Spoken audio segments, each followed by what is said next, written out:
Hi everyone, I'm glad I can provide some Wicked coverage finally. I know that it's very important to some of you, and I want to be able to party with you as well. I'm glad that you're so excited for this film.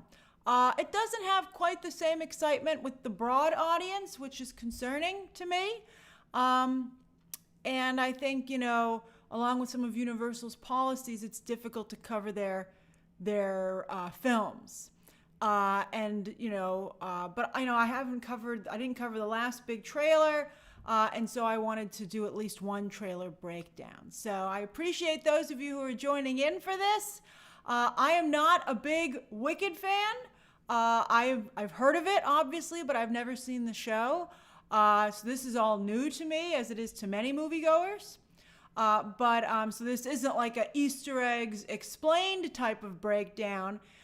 It's me giving us a place to discuss this and letting you know how it looks to someone like myself who's coming at it from the outside.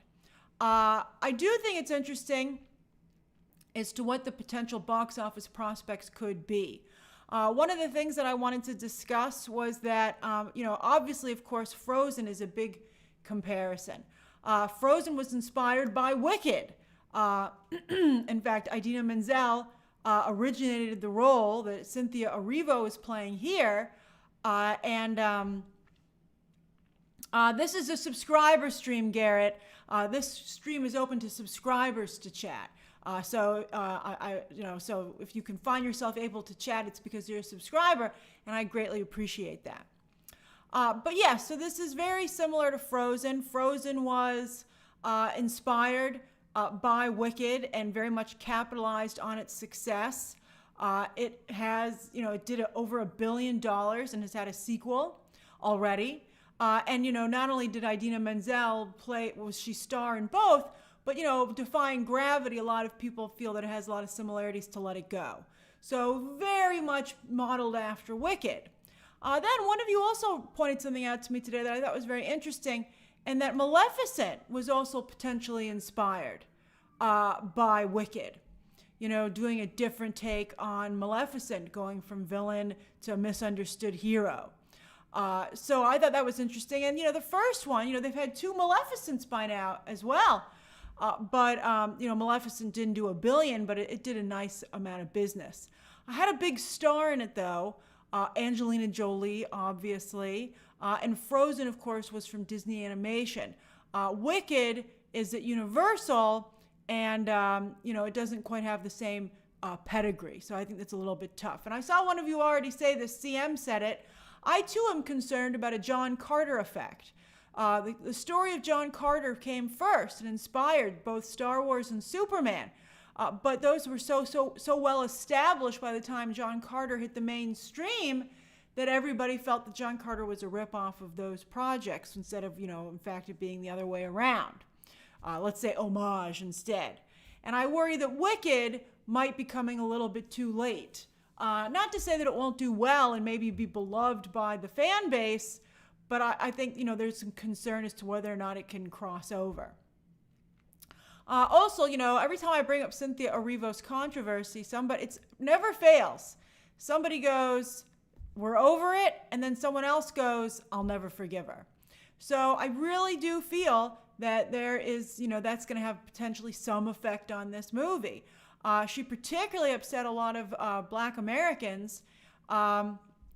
She made some, for those of you who aren't aware, like Steve Quintanilla, Cynthia Erivo made some disparaging remarks about Black Americans. She's from the UK.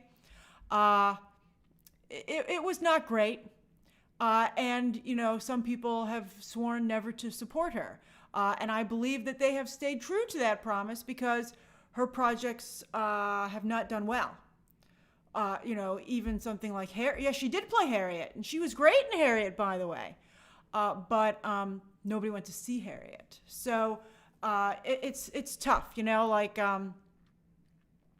Hector says, I wonder if it's helpful to keep bringing it up. Well, I bring it up because every time I post a video of something with Cynthia Erivo in it, people bring it up in the comments. So, you know, when we eventually discuss this film's box office performance, I think there's a strong chance it might be a factor. And I was surprised that she was cast in this role because of that issue. You know, we'll see. You know, there's a lot of, you know, that's right, Mika. Ariana Grande also has a situation where she not only split up, you know, got divorced, but she got involved with one of her co-stars in this movie and caused, well, we don't know if he was going to get divorced anyway, but, you know, his ex-wife, who just had a baby, doesn't feel that way. And, you know, it's a little messy. It's a little messy. But, you know, for the most part, so far, it doesn't seem to have affected the film too much. One of my favorite comments I thought was really hilarious. One of you said that it's not Cats or Frozen, you know, it's Harry Potter for the LGBTQ community. And I definitely see some strong Harry Potter vibes here. And some people responded to this comment, and some people agreed with it, and some people didn't. But I thought that was an interesting perspective. So Raphael was, I thought, very funny and very insightful.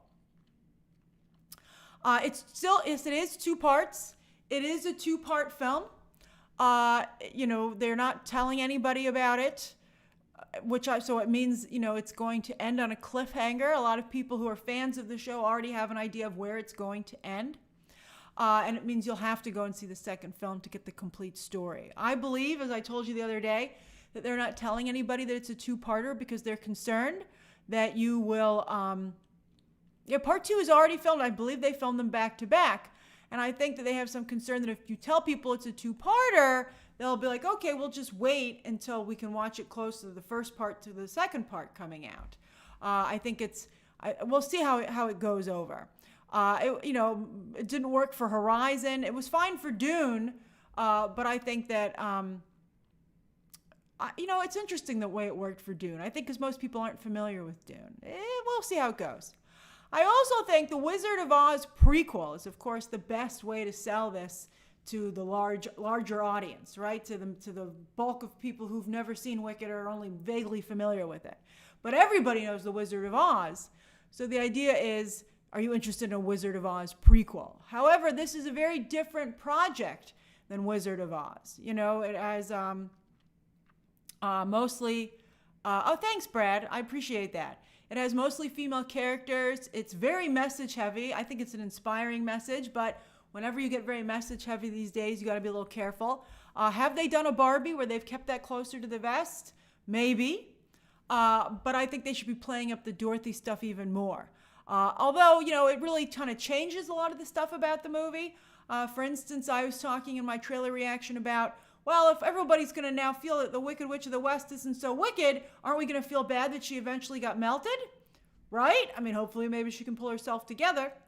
And then also I think there's something else that was revealed apparently about the ruby slippers that we're going to discuss here. They're not ruby. That I also felt, I was like, that makes Dorothy look awful. So I don't know how audiences might react to that as well. Okay. All right. Lucas, I think your Jonathan Bailey comment kind of almost made me feel like I figured it out. That's interesting. Okay. All right, so let's go through this. I'm excited to discuss it with you. Your enthusiasm is very infectious to me, and I think that those of you who are supporting the film on social media, you're doing the Lord's work, because I think, an excited fandom is crucial to the success of a property being able to go beyond that fandom. And at least this movie has that going for it. So that's very cool. Okay, all right. So here we go. I got the trailer here. All right. Let's see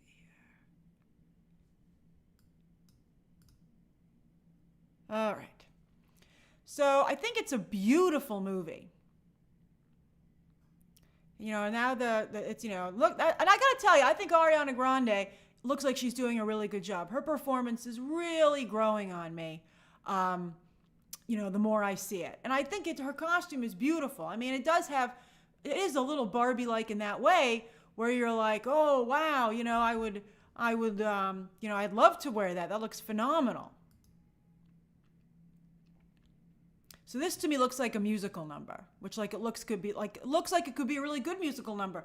I wish they would have more faith in it because it's obviously based on a Broadway musical.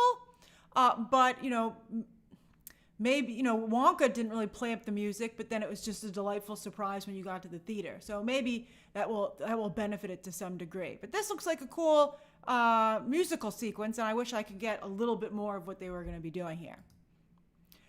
So they're like before Dorothy. Now, hold on.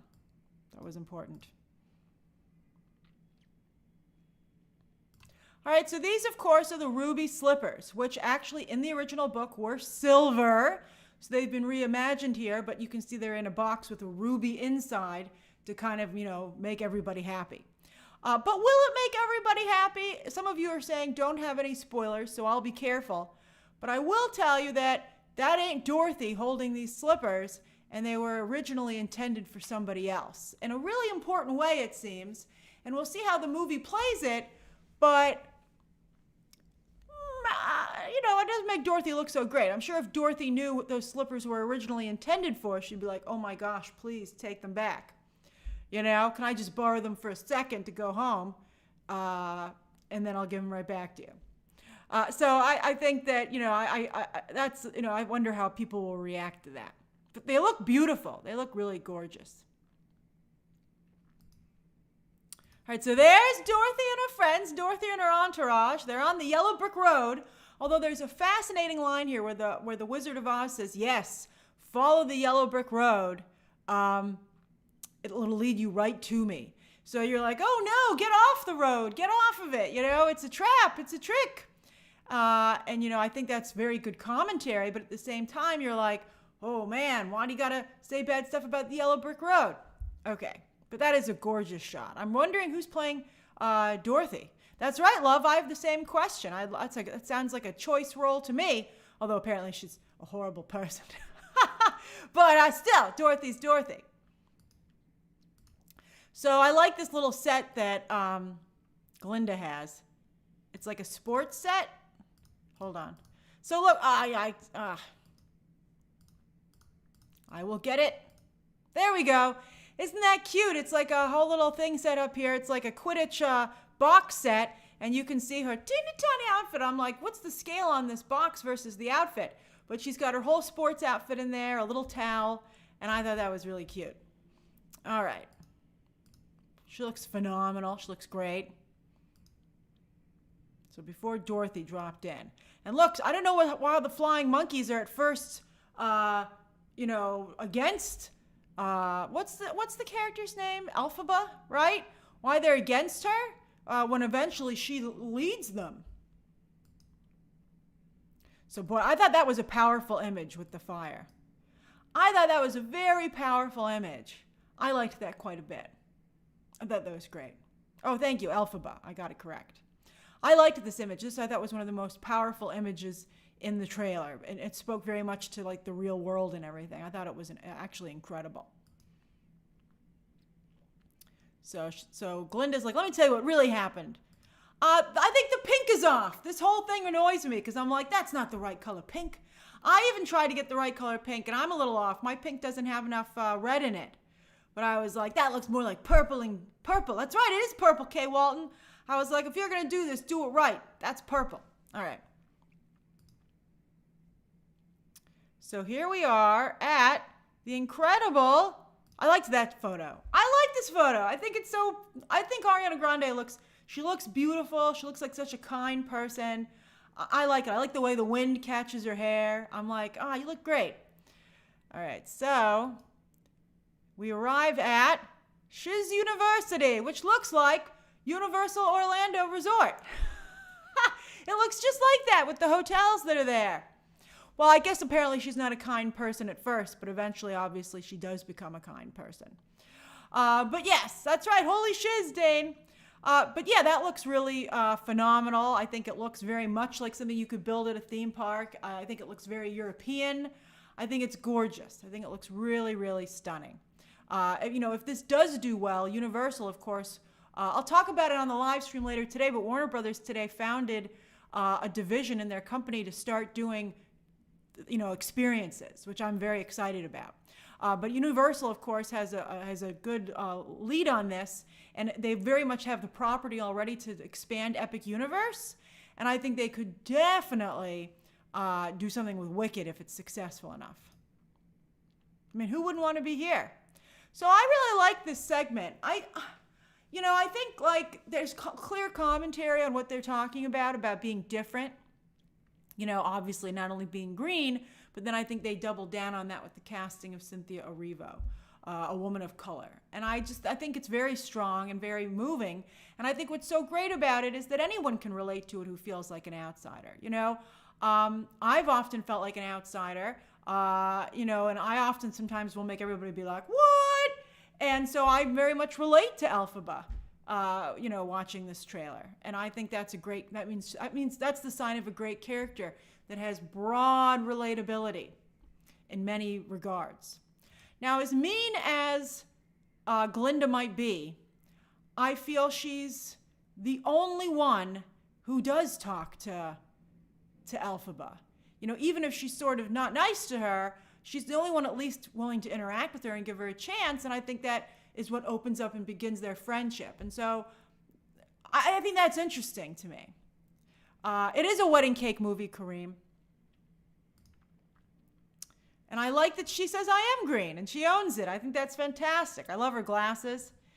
And I like the little smile at the end, too. She's like, yeah, I'm green, and it's kind of awesome. Isn't that great? I love it. How can you not be drawn to someone? They always say, what's the sexiest quality? Self-confidence. And I think that's just really great. Like it is what it is, own it. And I just think that's really nice. So yes, here we are at Shiz University, which looks so much like it gives me such strong Harry Potter vibes, I must say. So I think that's really fascinating. I'm like, it's Harry Potter. All right. So here she's getting special lessons, and you can see the beginnings of the claw, right? The evil witch propaganda. And she's clearly very powerful. Everybody else there, I guess, can do a little bit of magic, but Elphaba seems to be quite the student. And I love this. I love, here they're not giving away the fact that they're at odds. But, I like that, their worlds are combining and they're understanding each other better. And I think that's really sweet. I'm like, aww. So she's learning to fly, like Superman, by the way. Isn't that the exact same Superman shot? That's fascinating. That would be amazing if that were an intentional reference. And I wouldn't be surprised if it is. Because Superman, learning to fly like that in a wheat field, they added the rainbow. But that's the exact Superman shot. So I think that's funny. All right, yeah. So Universal Pictures. So this was interesting to me because, if you watch, you guys, some of you pointed out to me the international trailer, okay? And the international trailer talks a little bit about the real story that's going on here. And I won't give too much away, but part of it is, animals, talking animals like Zootopia being targeted in, you think it might be the Cowardly Lion? That would be really interesting. But anyway, they're endangered. And so here you can see Elphaba is saving one of them. But I'm like, but later on, the teacher in school who looks like the witch and actually plays the witch in Oz is riding around in just like that, but is targeting animals? So that doesn't make any sense to me. I'm like, how do you reconcile the change in behavior? So that just to me is like, I like the reference, but then also I'm like, but wait a minute, then that would make no sense to me later on. So do do do do do do do do do do. But here, look, she's freeing the lion. She's like, go on your way, don't be a coward, and he didn't learn. So this, there's a romantic triangle apparently, a love triangle. Jonathan Bailey. And he's like, why are you always causing problems? And she's like, he's like, why is there always drama around you? And she's like, apparently I am the drama. And I loved that line. It made me just like the character even more. And so, ooh, Glinda ain't gonna like this if this is a love triangle. There's quite the romantic vibes going on here. So, as some of you said, it's the sorority girl and the goth girl. And she's decided to go wear goth to the dance. She likes the way it looks. I guess also maybe she's a New Yorker. Because, New Yorkers wear a lot of black as well. But she's going to this dance, and this is her look. But again, she owns it. And she says, you can do anything. I don't know. I feel like the cape, I'm like, I'd be like, Glinda, what are you doing to me, man? First you give me this hat. Now you give me this cape. You know, like, I don't know. I guess they're leaning into it at this point. They seem like they're friends. But I'd be like, you know. But that's such a beautiful moment. And you have to say, no matter what you might think of Ariana Grande's acting ability getting into this, that's really strong acting. And I think it's a beautiful moment. It's a beautiful moment, even in the trailer. Is she still setting her up? Is she still setting her up? Is she crying with those tears and they're fake? Oh, let's see. But I mean, really, I don't know why Elphaba isn't like, come on, dude. I think like the hat was one thing, but if the cape is like not genuine, I'd be like, you gotta be freaking kidding me, man. Okay. And she's like, you can do anything. That's a cool look. I mean, she owned the cape, right? Even Edna Mode would be like, wait a minute, maybe the cape for you is okay. So look, isn't that great? She's like, woo, look at that. And you're like, oh, wow, you're really working that cape, my friend. And so she says, you can do anything. And she says, I know I can. And I'm like, I love it. I love that. That's so great. You're like, yes, you can. And so I don't know what's going on with them. I'm like, hey, monkey, what side are you on? All right, so there are all the flying monkeys. So I like this guy, by the way. I thought maybe it was a cameo, but it doesn't seem to be. But I like that guy. I think he's adorable. He's like, all aboard, and I'm like, you're a delight. I love you, buddy. You're giving major atmosphere. So they go to the Emerald City. Ooh, And so there's the road, the yellow brick road that he's talking about. You can see there's a sign for Munchkinland. I'll be curious to see how they play Munchkinland. And so he's like, yes, take the yellow brick road. It'll lead you right to me. And I'm like, Jeff Goldblum, you're getting dangerously close to being overexposed and always playing the exact same character. So there's his... So they've got. So I think the monkeys look really good. There's a better shot of them. So they arrive here, and look, the monkeys work for the emperor, for the wizard. Right there, they are standing guard. I like that Glinda's like, oh, hello. I would do that. That's why I like that. I'm like, oh, hey, buddy, and he's like, I love that. I think that was great. But I love them. I think they look really great. I think the CGI on them is excellent. I saw some people say they thought this was too much CGI. I don't think so. I think this is a wonderful amount of CGI. I think it looks excellent. So she's even getting the broom.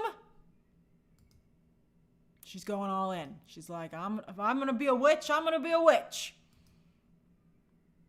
So apparently she's being chased by the Wizard of Oz, the Emerald City Guard. That shot was a little, I think that you want, I checked. I thought it was interesting that, they didn't have any actors of color playing any of the guards, at least here. And, I think that if that's the message they're sending, but I think you want to strike just the right balance with the message that you're giving. And I think it'll be interesting. Did the Wicked Witch theme kick in here? I heard that. Somebody else told me that. Somebody else told me that as well, that the Wicked Witch theme had kicked in here. Let's see here. And that looks phenomenal. That's a gorgeous shot. And some of this stuff is, some of you were pointing out, as Mr. Magic did, that they planted a lot of these tulips for real, and they're just stunning. It's beautiful. So that's a nice shot. Is this like college night out? Woohoo, baby! Now here's some kind of magic book that it seems that only Elphaba can activate. And they're all like, whoa, she's the one, and look at her. So that's pretty cool. So I'm interested to see what that is. She does have a fabulous manicure. I was like, girl, your nails look amazing. All right. The real magic is that she never chips or breaks one. All right. And she does wear the hell out of that hat. I like a good witch's hat myself, I must tell you. I am a fan of witch's hats. I actually have owned a few. I have one currently. And on Halloween, I do like to walk around in a witch's hat. It's a lot of fun. You got to work the brim. It's pretty nice. It's this one's a little on the small side, but I like a big one. I like a big hat with a big brim. But they're pretty neat. They're a good look. They're almost like a lady fedora. I love it. A lady fedora. Oh, you know, Chico, I should bring out my hat maybe for Agatha coverage. That's not a bad idea. Maybe I will, Chico. Thank you. Let me see. I think I know where it is, too. Okay. If I can't find it, I'll go get one. So there she is, and she can fly, thank goodness. She's like, the wizard should be afraid of me, and he looks pretty afraid. That to me looks like the end of part 1. That looks like to me, I agree, like the end of the first movie. Probably when she flies off. Oh, there's Ariana Grande's new love interest. He doesn't look so bad, actually. People are making fun of him. There's Jonathan Bailey. He's like, I'm fine, thank you. I have no personal drama. And Universal liked him so much, they put him in Jurassic Rebirth. But yeah, so there she is. She's flying. She's flying, boy. She's full on flying. That's really powerful. And there's an even better shot.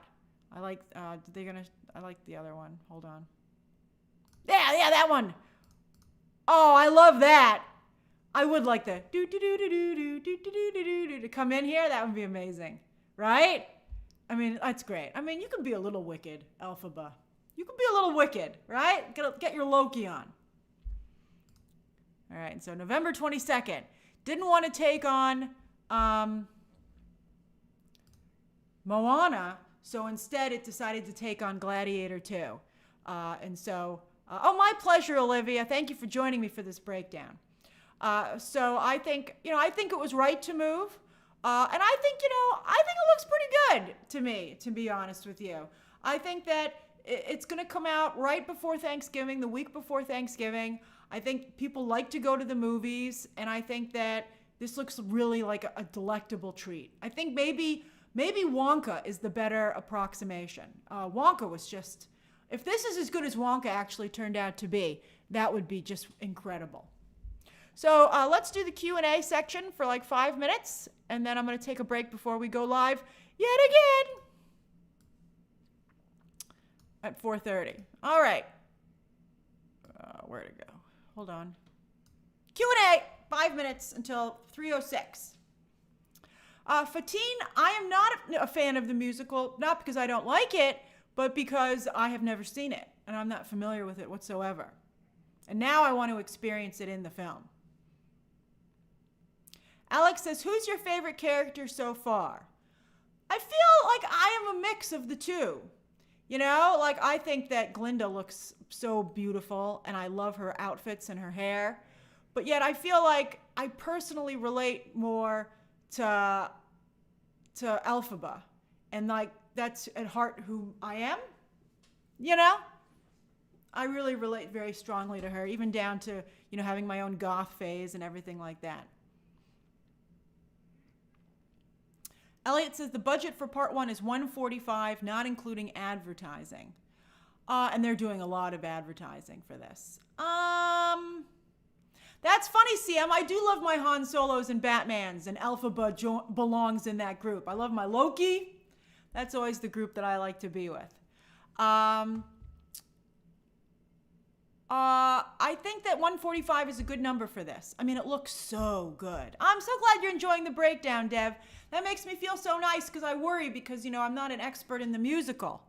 So the fact that we still can enjoy this conversation really means a lot to me. And, I like talking to you about it because you help me to understand it more and appreciate it more. And again, I said a lot of what I wanted to do with this breakdown was to really just create this space for us to be able to talk about it. That's right, Kay Walton. It is cheaper than Knives Out 3. That's funny. Dane says, what's the break-even box office? Well, I don't think you should ever focus on break-even because nobody wants to just break even. They want to make a profit. So to me, I feel, it's a lot of it is about optics and whether or not does this movie land where it needs to land. To look good and to be worth Universal's time and effort. Interestingly, who said that? Jose asked, what is your box office prediction? Jose is guessing 400 million. I think that would be very disappointing if it was 400. Leo says 700. I would agree more with Leo. I would put this more anywhere from the 600 to 700 million range. I see this performing along the lines of The Little Mermaid with Halle Bailey. And that was, I think, a more expensive movie. And, that was a disappointing box office, to be honest with you. Mystic says Wonka did 600. Let's see what Wonka's budget was. Wonka wasn't as CGI heavy as this, I would think.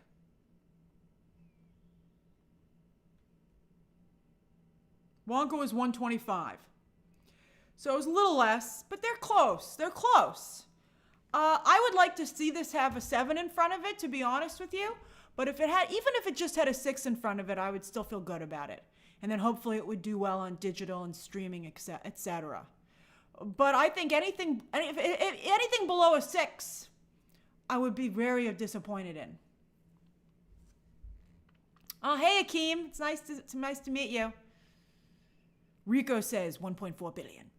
GeoX says, what about the Oscars? Well, I talked about the Oscars in my Oscar breakdown. I think Cynthia Erivo is obviously the strongest contender for an Oscar nomination, and it looks like a light year, so I think she has a good shot at actually getting at least the nomination. I think you're probably going to be looking at a lot of production design, costume design, VFX, stuff like that. It can't have a song nomination because it doesn't have any original songs, which is ridiculous. So I would say...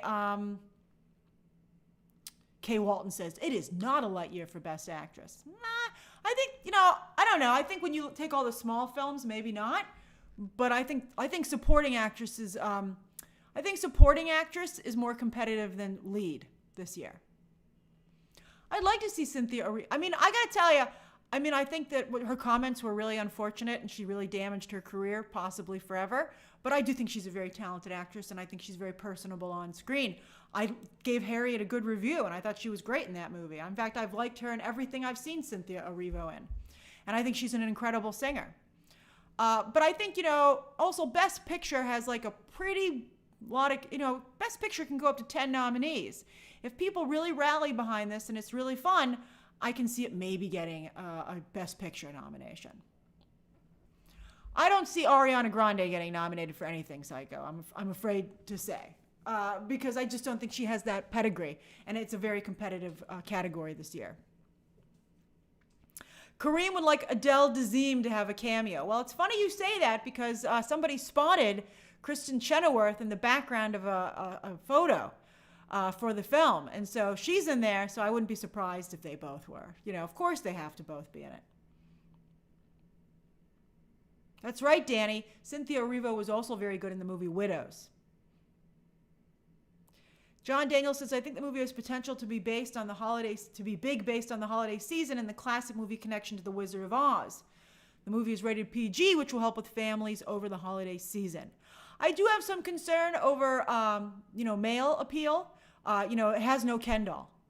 Ryan Gosling helped a lot. Even though, Barbie's still skewed heavily female, but I just have some, Moana has The Rock. I just feel like that's a little bit of an issue for this film in terms of the box office. Amparo says that she is dragging her fiance to watch it. I suspect that's how a lot of guys will see this movie. Bizbeth says Fiyero is definitely Ken. Well, he's not getting the Ken treatment in the ad campaign. I think, you got to make a Ken.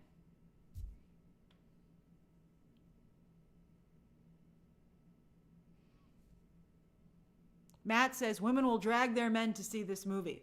But I don't know if they will. Women might go, with other women. Will it be, maybe Sex in the City is also an interesting comparison. Jico, that's right. Frozen did not have a Ken. It had Jonathan Groff, but not really a Ken. That's interesting. I think also Frozen was a family film, but this should be considered a family film as well, I would hope. Edward says, what do you think will drive the box office? Fans or this looks like enough mass appeal? Oh, that's right, Tenerife. Olaf is the Ken. That's a good point. Olaf is very big in helping Frozen. You hit the nail on the head there, Tenerife. I think what's going to drive this movie, I think that fans are very important. As I said, your support is crucial to this film's success. However, I also feel that the Rotten Tomatoes score this movie will live or die by the Rotten Tomatoes score. If it has a really strong Rotten Tomatoes score, like just in the 70s, or I would like it to be in the 80s, to be honest with you, then people will say, let's go see it. Anything lower, people will say, we can wait. We can wait to stream it or watch it on, Peacock, where it'll eventually land. I think that the Rotten Tomatoes score, a movie doesn't always need it. We'll be talking about Joker 2's Rotten Tomatoes score later today. But this movie, again, as I said, I think it'll live or die by that score. Vincent says, Grace, do you think they'll lean into some of the LGBT subtext and the community's love and history for the original movie? I think that they will.